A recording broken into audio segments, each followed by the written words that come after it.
Kaip Jūs manot, ką brangiausio tėvai gali duoti savo vaikui? Dėmesį.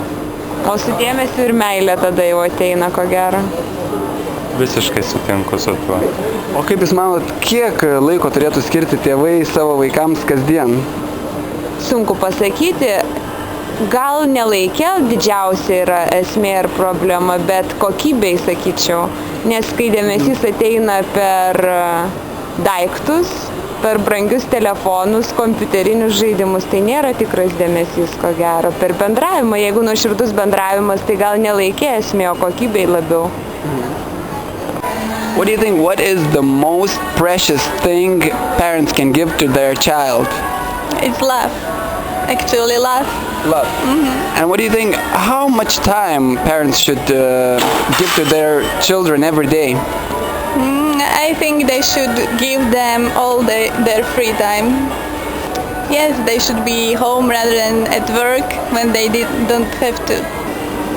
Visą laiką reikia rūpintis jais, klausti mokytojų, teirautis, kaip jiem ten atseks. Pastoviai vienu žodžiu reikia vaikams. Aš, pavyzdžiui, dirbu darželį, tai pasižiūriu, kad tėvai ateina paimti vaikų į darželį, jie nepaklausia, ką tu šiandien išmokai, ką tu padarei darželį, ką tu veikai. Jiems svarbiausia, ar tik viską tu suvalgiai.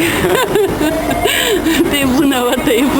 Ir mes taip nustebusios esam, kodėl taip tėvai šaltai.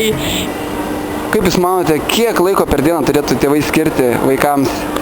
Žiūrint, kokie tie vaikai, jeigu maži, tai iki mokyklinio amžiaus tai labai daug, nes formuojasi pagrindus, praktiškai formuoja charakteris.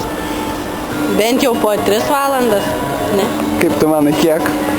Nežinau, 3 valandų nelabai kitiems tėvam išeina, bent po valandą per dieną ir savaitgalis praleisti su vaikais.